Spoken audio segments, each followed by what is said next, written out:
ایک موضوع پہ آپ خطبہ دیتے ہیں، اس میں آپ کا وہ جوش، آپ بیٹھ کے آرام سے بات کر رہے ہیں، اس موضوع پہ بات کر رہے ہیں، حوالوں کے ساتھ بات کر رہے ہیں، دلائل کے ساتھ بات کر رہے ہیں، اپنا پیغام پہنچا رہے ہیں، سوچ پہنچا رہے ہیں، لیکن تقریر میں جوش سب سے بنیادی اکائی ہے۔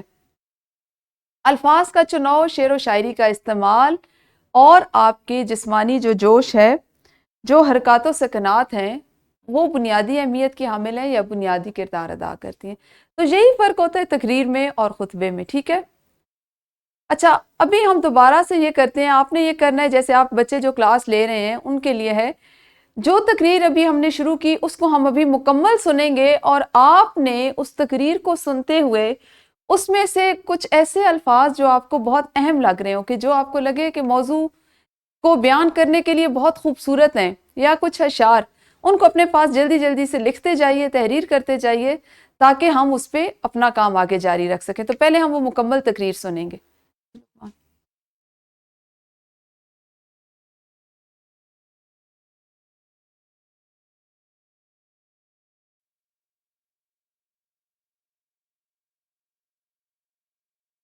ریان، تقریر سنی آپ نے، جی لقمان میم سنی؟ سنی۔ ٹھیک ہے، اس میں سے کچھ اہم نکات آپ نے اپنے لیے علیحدہ کیے، کہ جن کو سن کے، جن کے جو الفاظ یا جن کے تاثر کی وجہ سے آپ کو اندازہ ہوا ہو یا آپ اس پہ بات کر سکتے ہو۔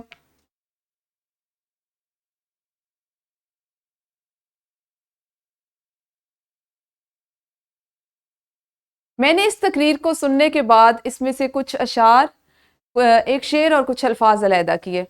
جیسے اس میں جو مقرر تھے انہوں نے کہا، زندگیاں بیت گئیں اور قلم ٹوٹ گئے، زندگیاں بیت گئیں اور قلم ٹوٹ گئے، تیرے اوصاف کا ایک باب بھی پورا نہ ہوا۔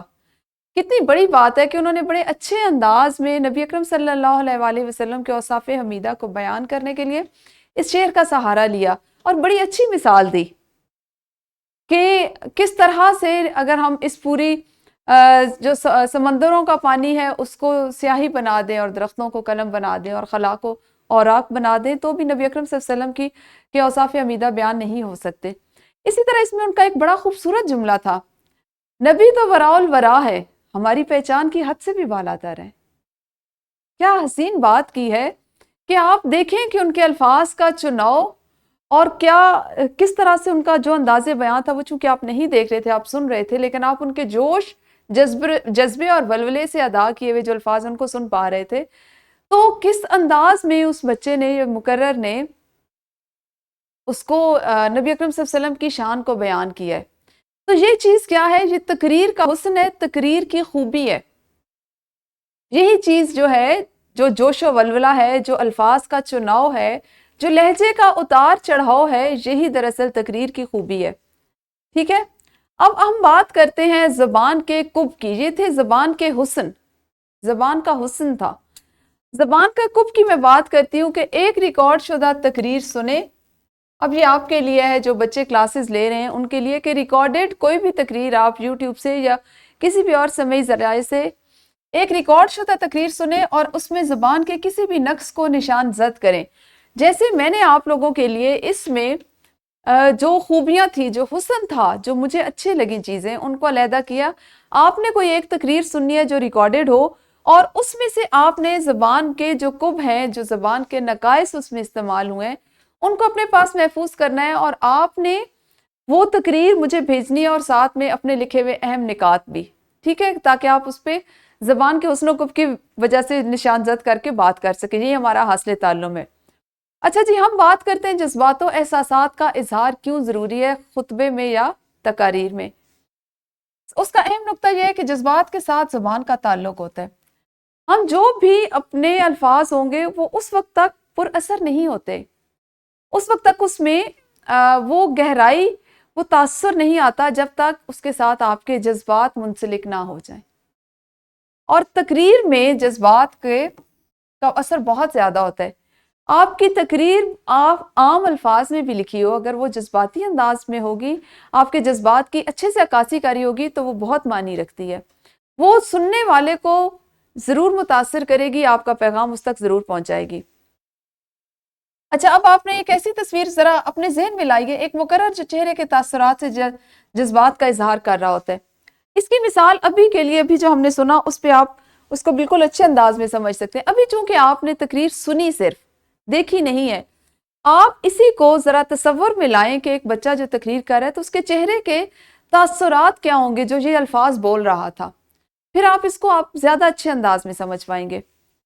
اچھا اب آپ نے کیا کرنا ہے، جب جماعت میں آپ اس کو کریں گے تو گروہ کی صورت میں سرگرمی جس میں بحث کی جائے کہ مختلف جذبات کیسے الفاظ کے معنی کو بدل دیتے ہیں.